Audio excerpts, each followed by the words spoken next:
Hello there, people. This is Eli J. Brown / Eli J. Brony, and this is pretty much the first time in a long time that I've done one of these.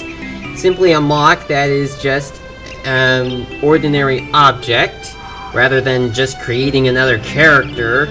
This is a windmill, and this is built using mostly pieces from the Bionicle series, but it also has a few pieces, some system pieces, such as these pieces at the bottom, which are, used to hold the windmill up.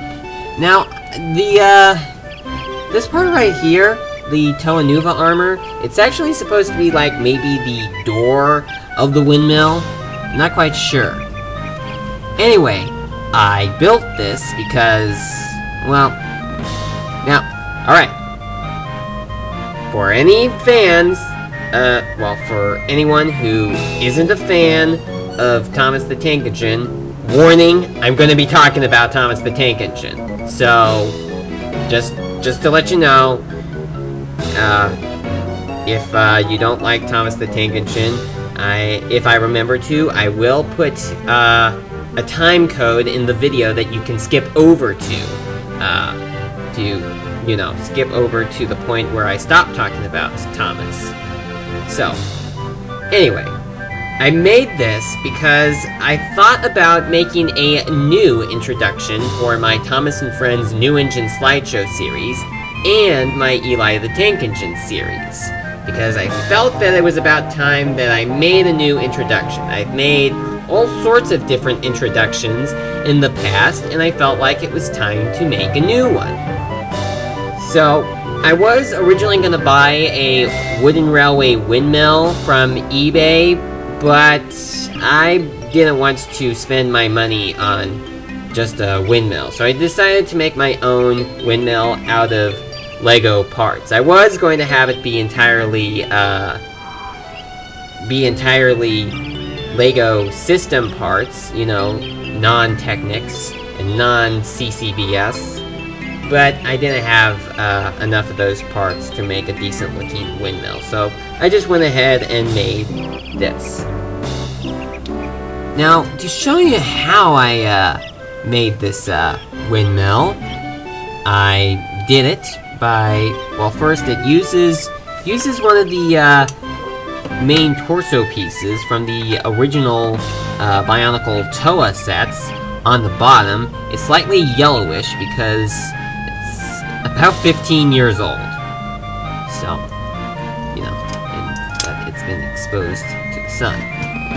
Then used two of the 2004 Matoran main body pieces for the side, as well as some pieces from the Bow-Rock series up on the top, and the brown body pieces for the Bow-Rock as the roof, as well as a Bow-Rock face shield. Then I just needed to find a way to make the actual blades of the windmill. And as I was going through blades, I needed to find 3 of the same blade, but I didn't have much luck on doing that where it would be in a decent color. I mean, I did start off with using one of Liwanuva's blades, but unfortunately I could only find one of those. I also thought about using the more recent sword pieces, but those were actually too long. I did also consider maybe using the wing pieces from Inferno 3.0 in the Hero Factory series, but for one thing I could only find 2 of those, and for another thing they just didn't fit on all that well. So the one that I eventually went with were the hockey blade pieces. So I went with those. Though something that you will notice in the introduction if you've actually seen it, which if you're not a fan of you-know-what, you probably won't see it, or have seen it, but I'm just telling you, one of the blades is actually backwards. I didn't notice that until after starting to make the introduction, and I felt like it was already too late for me to change it around, because then the viewer would notice the change, though they probably would also notice the backwards blade. so I just left it as is for as long as I made that particular opening scene. And then, just as soon as I was finished with that scene, I just switched it to be the right way. And it looks better when it's the right way. Like, maybe at a later point I'll make a much newer introduction that then uses the, uses the blades in the right way.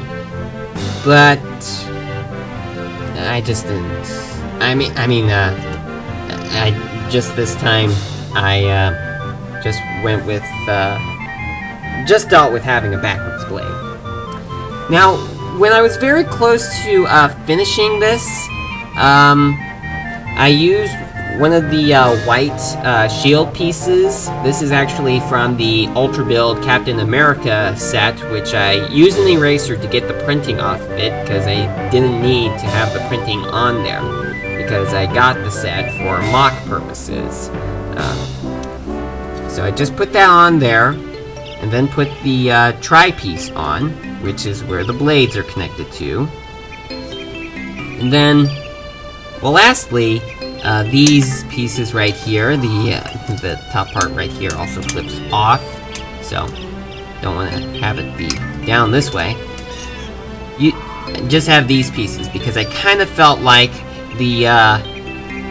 the windmill wouldn't be able to stand up on its own on the carpet, so I just added those pieces onto there. So that's about it. That is the windmill that I have made. So I thank you very much for watching, and possibly in the future I may put this in a Lego city that I may make.